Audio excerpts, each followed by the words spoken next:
तो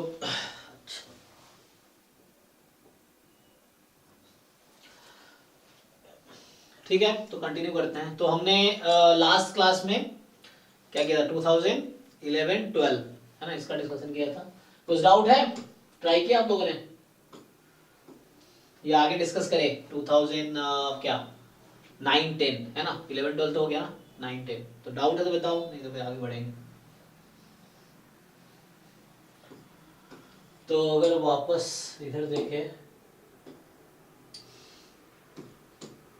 सर आप आंसर की थोड़ा सा ढूंढ के दीजिएगा। हाँ मैं ट्राई करता हूँ, वैसे मेरे पास कोई अलग सा कोई जुगाड़ नहीं, मैं भी ऑनलाइन ही सर्च करूंगा, तो आपको भी ऑनलाइन ही देखना पड़ेगा।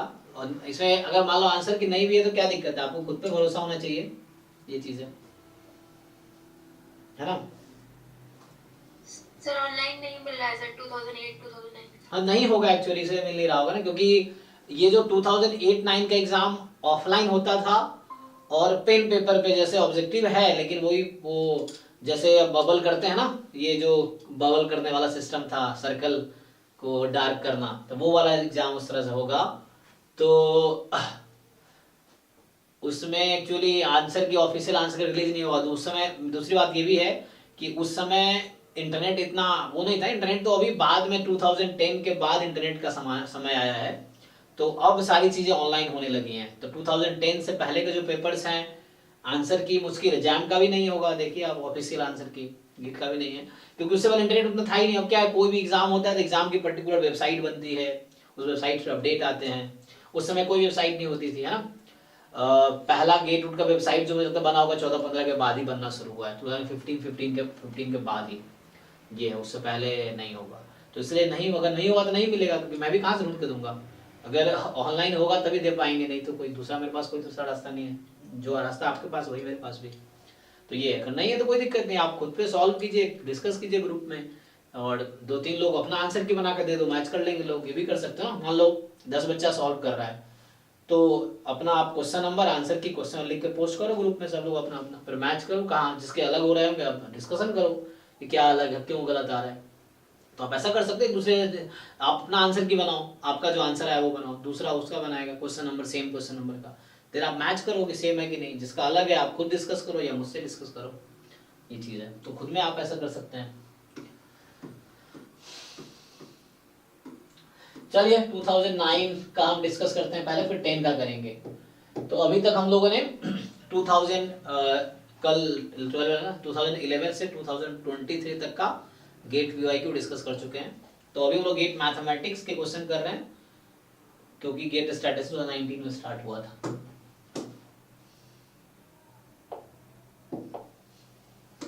ठीक है, तो ये जो पेपर है दिस इज 2009 गेट मैथमेटिक्स, ठीक है ना, गेट मैथमेटिक्स का पेपर है। तो इसमें हम देखेंगे जो हमारा गेट स्टैटिस्टिक्स 2024 का जो सिलेबस है उसके हिसाब से क्या क्या क्वेश्चंस है, बस प्रैक्टिस पर्पस के लिए, और आप सॉल्व करके देख लीजिए जो भी है।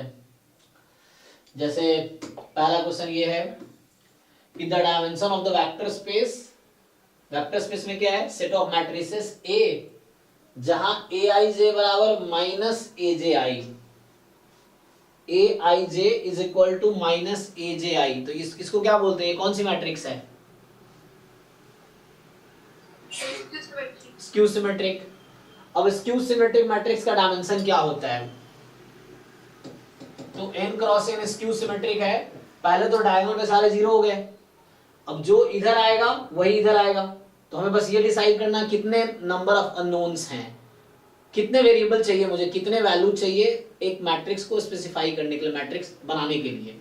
तो कितना चाहिए देख लीजिए, यहाँ पे n-1 चाहिए, यहाँ पे n-2 चाहिए, लास्ट में 1 चाहिए, तो n-1 plus n-2 up to 1, तो 1 से लेके n-1 तक का सम कितना होगा,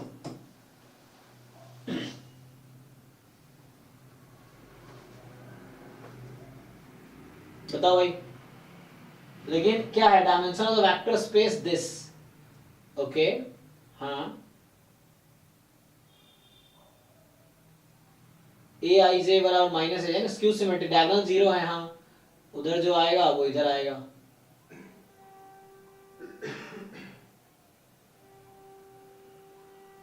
कॉम्प्लेक्स नंबर, वो एक मिनट, यहाँ कॉम्प्लेक्स नंबर भी है, कोई दिक्कत नहीं, यहाँ पे रियल मैट्रिक्स नहीं है, ये कॉम्प्लेक्स मैट्रिक्स है। जो मैं अभी कर रहा था वो रियल मैट्रिक्स के लिए कर रहा था, है ना। तो कॉम्प्लेक्स मैट्रिक्स में क्या होगा, कितने एलिमेंट चाहिए आपको? हाँ, एक एलिमेंट दो चाहिए। बताओ इसका सम बताओ, छोड़ो पहले इसका सम बताओ क्या आएगा 1 से लेके n-1 तक का। n-1 into n-2/2। ए पक्का चेक कर लो फॉर्मूला फॉर्मूला ठीक से कर, ये सब एग्जाम में क्या होगा, पूरे सॉल्व कर दोगे और एंड में तुम्हारा आंसर गलत आ जाएगा, तो उससे 0 मार्क्स मिलेंगे उस क्वेश्चन में, अगर ये सब ठीक नहीं है तो बेसिक्स हैं। तो 1 से n तक का सम क्या है, n into n plus 1/2। तो 1 से n-1 तक का सम क्या होगा, n-1 into n/2। तो n into n-1/2, तो n square minus n/2। तो अगर ये रियल मैट्रिक्स होता ना, ध्यान दीजिए, अगर ये रियल मैट्रिक्स होता तो इसके डायमेंशन ये होती, क्योंकि रियल नंबर चाहिए तो मुझे इतने रियल नंबर चाहिए ये मैट्रिक्स बनाने के लिए। लेकिन कॉम्प्लेक्स है तो कॉम्प्लेक्स में क्या होता है, a प्लस आयोटा b। तो एक कॉम्प्लेक्स नंबर इक्विवेलेंट है 2 रियल नंबर के, क्योंकि एक कॉम्प्लेक्स नंबर लिखने के लिए 2 रियल नंबर चाहिए ना, एक रियल पार्ट एक इमेजिनरी पार्ट, दोनों real, a plus iota b, a and b are real number, तो a plus iota b is a complex number. Actually आप देखेंगे तो ये भी होता है, जो कॉम्प्लेक्स नंबर है ना वो एक्चुअली आर स्क्वायर के इक्विवेलेंट होता है। जो प्लेन है एक्स वाई प्लेन, उस प्लेन पे जो भी पॉइंट एक लोकेट करेंगे वो एक कॉम्प्लेक्स नंबर है, x, y मतलब x प्लस आयोटा y। तो मेरा मतलब ये है कि जस्ट 2 टाइम कर दीजिए, तो इसके हिसाब से आंसर ये आ जाएगा। अगर रियल मैट्रिक्स होता तो स्क्यू सिमेट्रिक मैट्रिक्स का डायमेंशन होता है दिस, कॉम्प्लेक्स मैट्रिक्स है तो इनटू 2 कर दिया। क्यों कर दिया, क्योंकि एक कॉम्प्लेक्स नंबर फाइंड करने के लिए 2 रियल नंबर चाहिए मुझे, a plus iota b, a b, तो इनटू 2 कर दिया। तो इतने नंबर्स मुझे कॉम्प्लेक्स नंबर चाहिए इस मैट्रिक्स को लिखने के लिए, तो डायमेंशन मतलब number of element in the basis is this, तो ये हो जाएगा the minimum polynomial of the matrix. तो सबसे पहले आप तो इसका क्या निकालेंगे, आइगन वैल्यू। आइगन वैल्यू निकालने के बाद आप कैरेक्टरिस्टिक पॉलिनोमियल लिखेंगे, फिर मिनिमल पॉलिनोमियल आएगा। तो आपको प्रोसीजर पता है, कैरेक्टरिस्टिक पॉलिनोमियल जो आएगा उसी के फैक्टर्स मिनिमल पॉलिनोमियल होंगे। तो देखना है कौन सा लीस्ट डिग्री पॉलिनोमियल जो जिसको मैट्रिक्स सेटिस्फाई करेगी, तो वो हमारा मिनिमल पॉलिनोमियल। कैलकुलेशन करके देख लीजिए, ये कॉम्प्लेक्स एनालिसिस का क्वेश्चन है, अब इसको छोड़ते हैं। ये सब numerical analysis, complex analysis,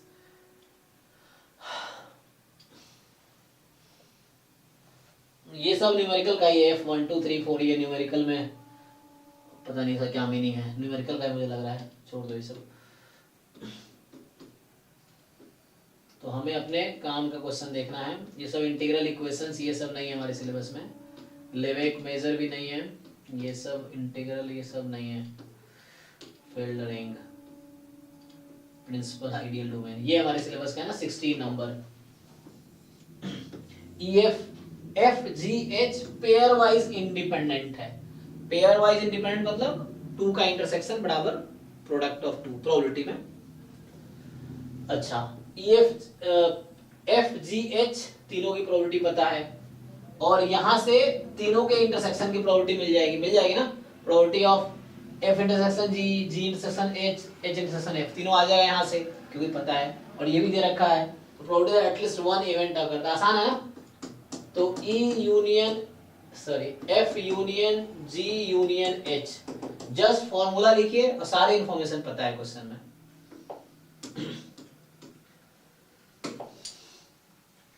x एक रैंडम वेरिएबल है, ex स्क्वायर और ex दोनों 1 के इक्वल है। बताइए। यस, सो यहाँ अगर वेरिएंस निकालेंगे तो आप 0 आ जाएगी। and only degenerate random variable has variance 0, तो x has variance 0 if and only if x is degenerate। तो degenerate, तो बताइए इसका एक्सपेक्टेशन कितना आ जाएगा? 1।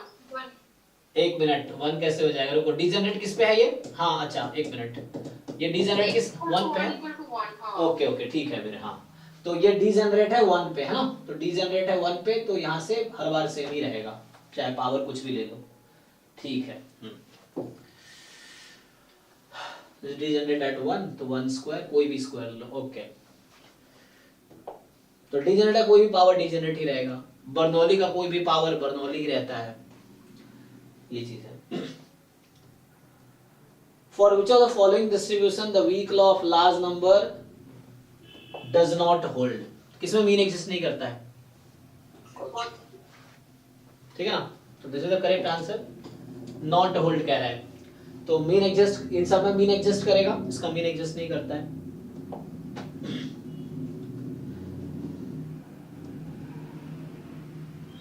बताइए, ये कह रहा है कि ट्रेस ऑफ a की पावर 102, तो आपको पता है, ध्यान से देखिए इसको, अगर आपको थोड़ा बहुत आइडिया हो तो मैं बता दूं 1 0 ट्रायंगुलर मैट्रिक्स है तो इसका आइगन वैल्यूज की पावर का ऐड करके, यस यस, हम लोग कल डिस्कस कर रहे थे फिफ्थ रूट ऑफ यूनिटी ना, 1 अल्फा अल्फा स्क्वायर, वो जो क्वेश्चन था उसमें उससे ये है, तो ये जो ना ये है क्यूब रूट ऑफ यूनिटी है 1 omega omega square, this is the cube root of unity. तो इसकी आइगन वैल्यू क्या है, a की जो आइगन वैल्यू है वो है 1 ओमेगा ओमेगा स्क्वायर, मतलब they are cube root of unity. ये सॉल्यूशन है x क्यूब बराबर 1 के 3 सॉल्यूशन है, it is the 3 solution of x cube is equal to 1, ठीक है। पूछ कह रहा है ट्रेस ऑफ 1, तो मुझे बताइए a की पावर 102 की आइगन वैल्यू क्या हो जाएगी, 1 अरे कैसे, तो ओमेगा क्यूब इक्वल टू 1 होगा। जी जी जी, हाँ तो पहले वैसे बताओ ना, तो ओमेगा की पावर 102 और ओमेगा की पावर हो जाएगी 204, है ना, पावर 102 कर देंगे, और ओमेगा क्यूब 1 होता है, आप जानते हैं, तो ओमेगा एक्चुअली 3 का मल्टीपल है 102, है ना, 2 + 1 3 होता है, 2 + हाँ, तो ये जस्ट 1 1 1 हो गया, ओके। तो यहाँ से ट्रेस कितना आ गया फिर 3,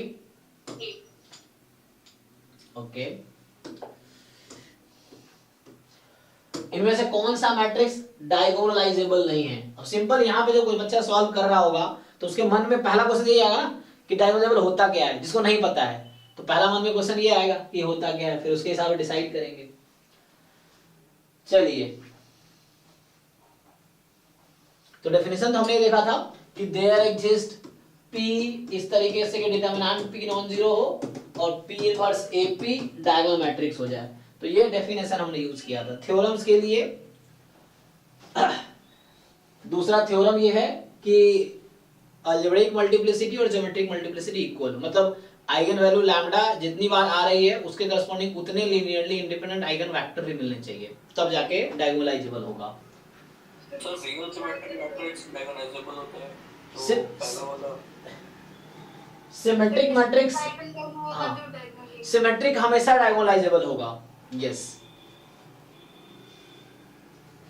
तो ए हो जाएगा, है ना, सिमेट्रिक हमेशा डायगोनलाइजेबल, ये तो होगा ही, और ये चेक भी कर सकते हैं, लैम्डा 1 प्लस लैम्डा 2 यहाँ 3 और लैम्डा 1 इंटू लैम्डा 2 1 ऐसा है। सो दो नंबर जिसका सम तो 3 है लेकिन प्रोडक्ट 1 है, तो ये सॉल्व करके देखना पड़ेगा ना, तो उससे आ जाएगा। सब बी वाले का मिनिमम पॉलिनोमियल लीनियर में आएगा, तो ये भी हो जाएगा। हाँ अच्छा, ओ हमसे पूछा है कौन सा नहीं है, तो हम जो बता रहे हैं डायगोनलाइजेबल, हम जो टिक कर रहे हैं वो डायगोनलाइजेबल है, so this is diagonalisable, this is, क्योंकि इसके डिस्टिंक्ट आइगन वैल्यू आ गए ना, तो डिस्टिंक्ट आइगन वैल्यू है तो डायगोनलाइजेबल हमेशा होगा, क्योंकि इसके इंडिपेंडेंट आइगन वेक्टर मिलेंगे, तो ये भी डायगोनलाइजेबल है, ये भी डायगोनलाइजेबल। मुझे चुनना है कौन सा नहीं है, मुझे क्या चुनना है, कौन सा नहीं है। तो कई बार एग्जाम में ये गलती भी होती है, जैसे मैं अभी है ना, हम लोग क्या टिक करके आगे बढ़ जाते हैं, तो याद आता है तो उल्टा पूछा था, तो ध्यान रखना आपको कि पूछा है नॉट डायगोनलाइजेबल, ये डायगोनलाइजेबल। सिमेट्रिक मैट्रिक्स हमेशा डायगोनलाइजेबल होता है, even it is orthogonally diagonalisable, मतलब P जो है सिर्फ नॉन सिंगुलर नहीं, P आपको ऑर्थोगोनल भी मिलेगा, किसमें, सिमेट्रिक के लिए। अगर सिमेट्रिक मैट्रिक्स है तो उसके लिए P ऑर्थोगोनल मैट्रिक्स मिलेगा, जहां P इनवर्स AP D हो जाएगी, तो symmetric matrix is orthogonally diagonalisable.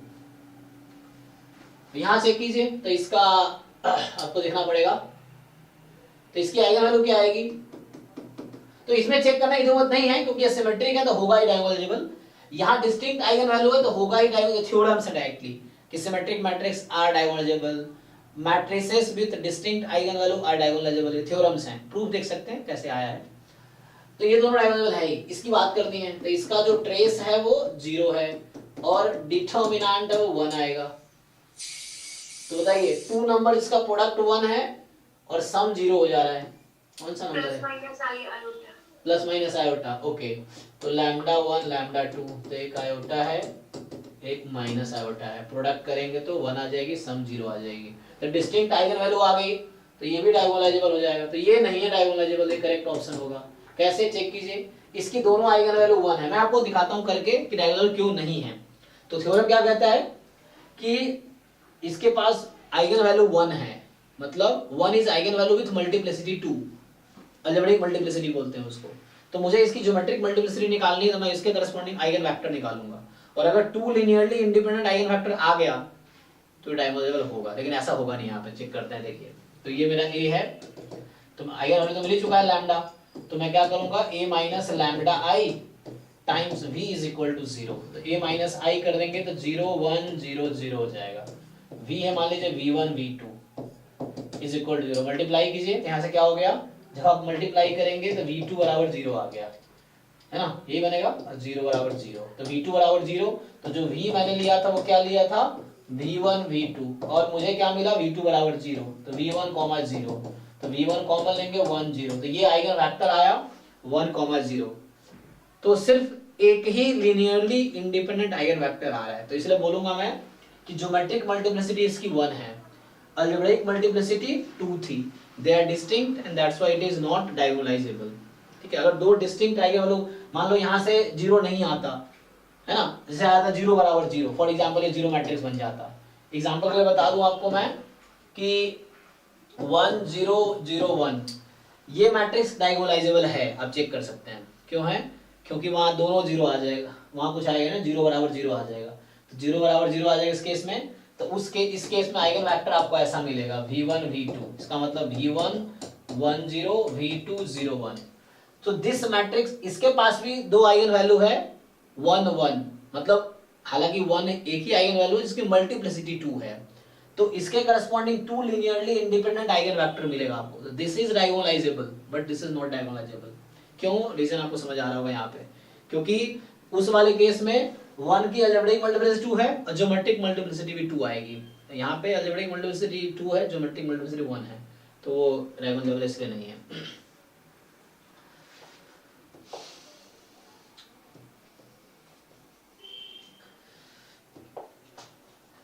ये ऑर्थोगोनल प्रोजेक्शन ट्राई कर सकते हैं आप, क्या फॉर्मूला होता है इसका, लेकिन हमारा सिलेबस में तो है नहीं ना, कहीं सिलेबस में वर्ड आया है लिखा हुआ, नहीं है ना, ये गेट मैथमेटिक्स होगा, हमारे पास नहीं है। v कॉलम स्पेस है इसका, तो पूछ रहा है ऑर्थोगोनल प्रोजेक्शन बताओ इसका, छोड़ दो, ये हमारे सिलेबस का नहीं है।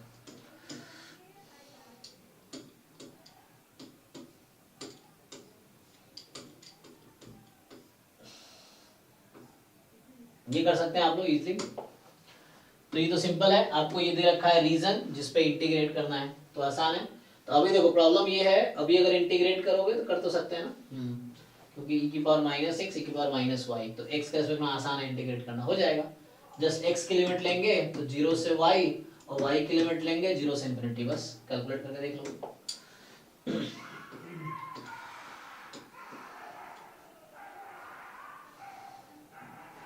ये क्या है, fn(x) खुद एक फंक्शन है, और तो आपको लिमिट ऑफ फंक्शन पूछ रहा है ना, तो सीक्वेंस ऑफ फंक्शंस हमारे पास नहीं है ना, सीक्वेंस ऑफ रियल नंबर्स हमारे पास है। तो यहाँ पे क्या है, फंक्शन का सीक्वेंस है, ये सीक्वेंस ऑफ फंक्शंस है, fn है हमने हमारे समझ क्या है, सीक्वेंस ऑफ रियल नंबर्स है, सीरीज ऑफ रियल नंबर्स है। और फंक्शन का यूनिफॉर्म कॉन्टिन्यूटी है, यूनिफॉर्म कन्वर्जेंस ऑफ फंक्शन नहीं है, यूनिफॉर्म कॉन्टिन्यूटी है, डिफरेंशिएबिलिटी है।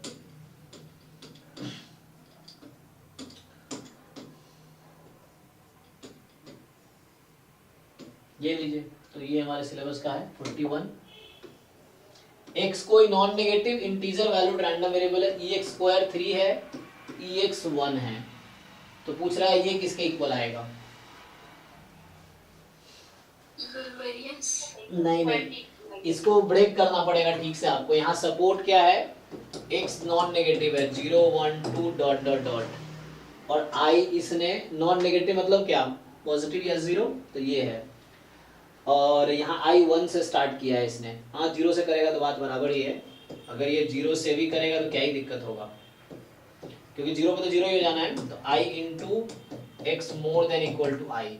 एक्चुअली जहां तक मुझे याद है, अगर ऐसा होता ना ये 2x into 1 minus capital Fx equal to e of x square होता है ना। क्या क्या 2 into 2x into 1 minus fx।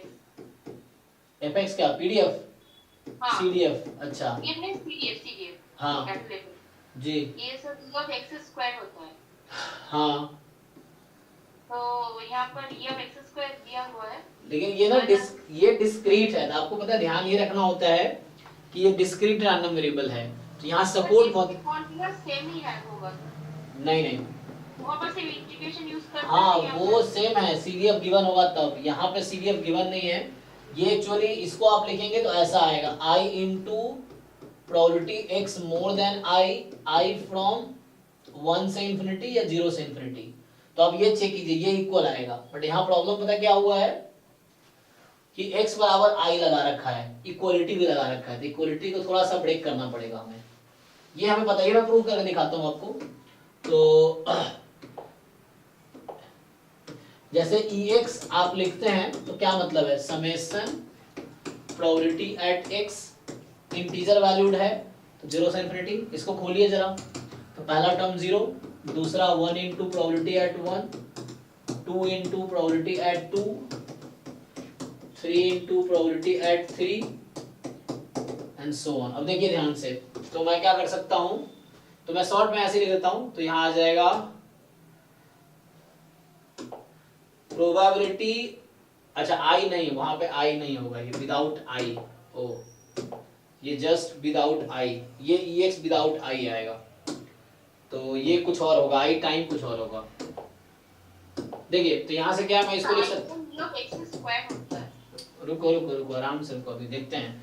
वो डिस्क्रीट में है ना, इक्वलिटी होने या ना होने से बहुत फर्क पड़ता है डिस्क्रीट में, क्योंकि पॉइंट पे मास है, ठीक है ना। वहां जो फॉर्मूला मैं लगा रहा था वहां सीडीएफ गिवन है, तो सीडीएफ क्या है, डिस्क्रीट कॉन्टिन्यूअस मिक्स, तीनों का सीडीएफ एक जैसा ही लिखा जाता है, तो वहां पे कोई दिक्कत नहीं है कि आप ex को लिख दो इंटीग्रेशन 0 से इंफिनिटी 1 माइनस fx dx, तो वहां पे कोई प्रॉब्लम नहीं है, क्योंकि CDF is right continuous function. तो ऐसे नहीं आंख बंद करके कुछ भी लगा देंगे, आपको समझना पड़ेगा कहाँ क्या डिफरेंस है, और यही जो माइनर माइनर डिफरेंस है एंट्रेंस में, उसी पे क्वेश्चन बनते हैं, ताकि उनको पता है कि आप कहाँ फंसोगे, है ना। तो मोटे तौर पे जो सबको पता है वो एग्जाम में क्यों पूछेगा, वो पूछते हैं वो इजी क्वेश्चन हो जाएगा, अगर उस तरह क्वेश्चन आते हैं जो सबको पता है, तो डिफरेंस क्रिएट थोड़ी करेगा कोई, ये है। तो मार्क्स के डिफरेंस क्रिएट कहाँ होते हैं, ये वही क्वेश्चंस होते हैं जो ज्यादातर को लगता है सही है, लेकिन कुछ को पता है गलत है, क्यों गलत है उसके पीछे की वजह। तो अगर आप वहीं पे आप गलती करेंगे तो आपके मार्क्स नहीं आएंगे, और यही जो छोटे छोटे पॉइंट्स हैं जो जहाँ पे ज्यादा लोग मिस्टेक करते हैं एंट्रेंस में पूछते हैं वो लोग, ये चीज है।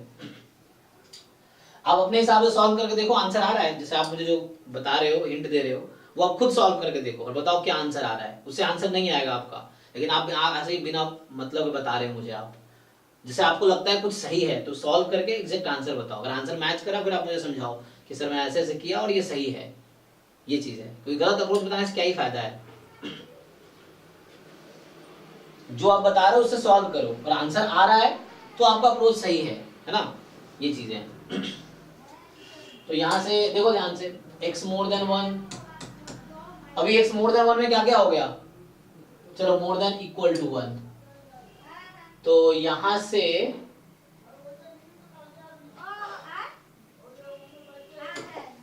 अब तो क्वेश्चन है कहां से स्टार्ट करो, है ना। अगर 0 से स्टार्ट करता तो जैसे मैं 0 लिख रखा था, तो यहां से ये स्टैंडर्ड फॉर्मूला है जो मैं प्रूव करने की कोशिश कर रहा हूं, तो अगर मैं ये लिख देता हूं फिर C, तो यहाँ पे 1 से सारे कवर हो गए, तो more than 1, more than 2, more than 3 and dot dot dot, ठीक है।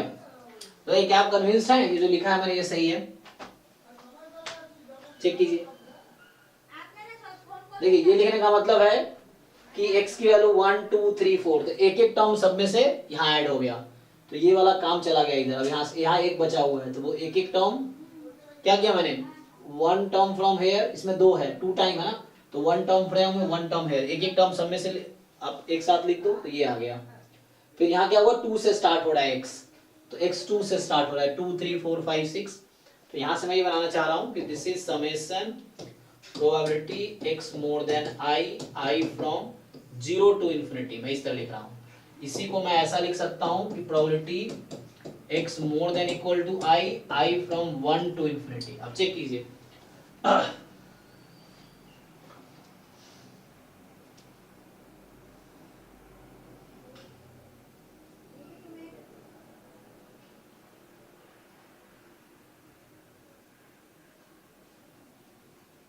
ठीक है जी, देख लीजिए।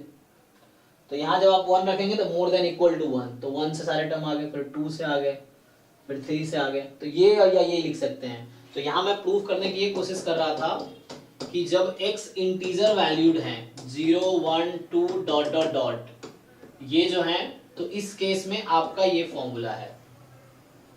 लेकिन हमसे क्या पूछा, देखिए हमसे ये नहीं पूछा एग्जैक्टली, डिस्क्रीट में ex जो है ये हमारे पास है, ठीक है ना। तो ex जो है summation x more than i और i फ्रॉम 0 से इंफिनिटी इस तरह से है।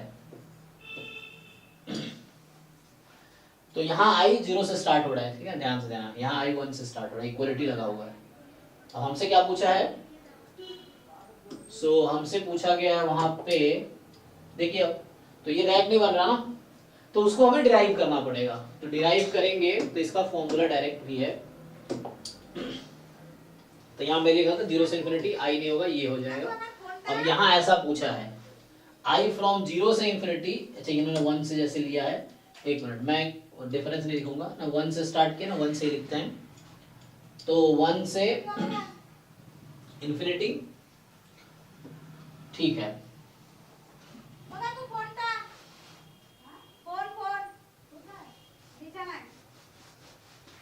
बताइए तो आई के होने से क्या फर्क पड़ेगा,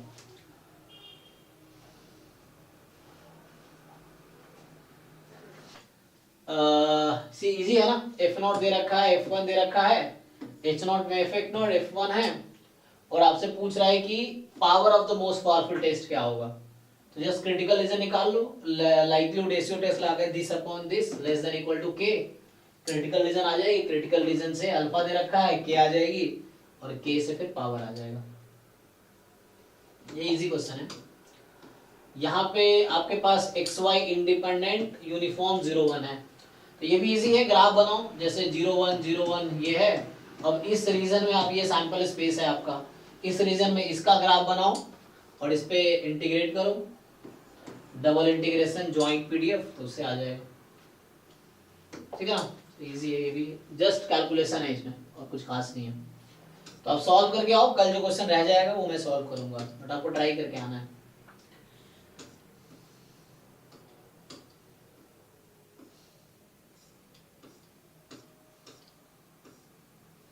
लीनियर ट्रांसफॉर्मेशन है नहीं हमारे सिलेबस में, है ना, ये डिफरेंशियल इक्वेशन है नहीं, ये वाला होगा। तो ये आपको दे रखा है, यू कैन सी यहाँ पे कुछ ना कुछ वैसा बनेगा, y 0 है ना, नॉर्मल y स्क्वायर है और y यूनिफॉर्म 0 है। यस, तो इस तरह से कुछ बनेगा, ऐसा कुछ बनेगा fy fx, तो y तो यूनिफॉर्म 0 1 हो जाएगा और x गिवन y हो जाएगा नॉर्मल में क्या y comma y, normal y square. हाँ मतलब यहाँ पे इसको इधर लाएंगे तो क्या होगा, ये क्या फॉर्म बना रहा है, y स्क्वायर या y, ध्यान दो, 1/√2 पाई x माइनस म्यू अपॉन, यही बनेगा ना, x minus mu by sigma, तो सिग्मा इज √y, तो sigma square is just y, तो y मतलब mu is y and sigma square is also y। तो ये हो गया बस। अब क्या पूछा है, वेरिएंस ऑफ x, तो फॉर्मूला लगा लीजिए, वेरिएंस ऑफ x पूछ रहा है, तो कंडीशनल से, क्योंकि ऐसे x का मार्जिन निकालेंगे तो वो टाइम टेकिंग होगा, तो वेरिएंस ऑफ x बराबर e of variance of x given y plus variance of expectation of x given y, इस वाले फॉर्मूले से इजीली आ जाएगा। फिर कह रहा है covariance between x and y, तो इसका भी फॉर्मूला है, कोवेरिएंस बिटवीन x y को मैं लिख सकता हूं covariance between expectation x given y comma y, और ये तो पता ही है नॉर्मल y का y है, तो ये आ जाएगा कोवेरियंस y कोमा y, और y का कोवेरियंस कितना होता है, वेरिएंस y, और वेरिएंस y कितना है जी, y क्या था यूनिफॉर्म 0 1, तो वेरिएंस कितना है 1/12 हो गया। ये भी ऐसे ही हो जाएगा, इजी है, दो लाइन बस है, तो ये खत्म हो गया होगा यहीं पे, ठीक है। तो ये पेपर तो हो ही गया, मुझे और 60 ये कर सकते हैं 60 कर सकते हैं, हाँ मतलब ये दोनों क्वेश्चन कर सकते हैं आप। 2 वेरिएबल का है ना, तो ये 2 वेरिएबल फंक्शन है, k कांस्टेंट है, तो directional derivative of f at point 1 2 in direction of this is this, तो इससे k निकल जाएगा, ये इसलिए लिख के दिया है कि डिफरेंशिएबल भी है, तो del f dot d cap बराबर ये दे रखा है 15/√2, तो ये कंडीशन क्यों दिया है, ताकि यहाँ से k निकल आएगा, तो k निकल आएगा तो एग्जैक्टली फंक्शन पता चल गया, अब फंक्शन पता चल गया तो k तो यहाँ से निकल आएगा, ओके। तो ये एक फॉर्मूला ये था डायरेक्शनल डेरिवेटिव का, दूसरा फॉर्मूला भी आपको याद होगा h टाइम, तो जो पॉइंट दे रखा है किस पॉइंट पे पूछ रहा है 1 2 पे, तो 1 2 प्लस h टाइम ये d मान लो ये u है, तो 1 2 plus h time u minus f at 1 2 upon h, यही था ना h टेंड्स टू 0, तो ये भी डायरेक्शनल डेरिवेटिव था f in direction of u, कोई भी एक फॉर्मूला यूज कर सकते हैं उससे आ जाएगा। फिर the value of f at a local minimum in the rectangular reason this, तो इस रीजन में फंक्शन की लोकल मिनिमा वैल्यू क्या आएगी, तो इन्होंने फिक्स कर दिया है ना कि x की वैल्यू -3/2 से 3/2 होगी, y की वैल्यू -3/2 से 3/2 होगी, तो बस ये एब्सोल्यूट मैक्सिमम मिनिमा क्वेश्चन हो गया, इसमें x y फिक्स हो गया -3/2 प्लस 3/2, तो इस रीजन के अंदर देखना है आपको। तो पहले तो क्रिटिकल पॉइंट निकालने हैं, इसके क्रिटिकल पॉइंट इसमें होने चाहिए, अगर नहीं है तो इग्नोर कर देंगे, रेडियो इसमें है तो आपको एंड पॉइंट पे भी निकालना पड़ेगा, तो ये जो बाउंड्रीज है इन बाउंड्रीज पे अलग से आपको याद होगा कोई सिंगल वेरिएबल फंक्शन है और साथ में क्लोज इंटरवल दे रखा है, तो क्या करते हैं क्रिटिकल पॉइंट एंड पॉइंट उन दोनों पे चेक करते हैं फंक्शन, सेम यहाँ भी है क्रिटिकल पॉइंट इसमें आएगा तो उस पे चेक करेंगे, फिर यहाँ 4 बाउंड्री पॉइंट है पहले तो उस पे करेंगे कॉर्नर पॉइंट पे, फिर ये कर्व भी है बाउंड्री कर्व पे भी चेक करना पड़ेगा, तो ये थोड़े से लेंथी क्वेश्चन आपको सॉल्व करना पड़ेगा, देन डिसाइड होगा मैक्सिमम मिनिमम क्या है। तब ट्राई करके आइए, ट्राई करेंगे तो सीखेंगे ये चीजें, ट्राई करके आओ, नहीं होता तो अगले क्लास में पूछो, ठीक है। इसको ट्राई करो, वो वाला फॉर्मूला है उसका फॉर्मूला जस्ट देखना है, वो 1 मिनट का हो जाएगा बस। तो ये 2010 किसका था, ये 2009 का ये गेट का हमने क्वेश्चन डिस्कस किया, आसान ही है, 1-2 फॉर्मूला बेस्ड था, जो फॉर्मूला देखना है जस्ट, ठीक है। तो देख लो, कुछ पूछना है तो बताओ, नहीं तो अगला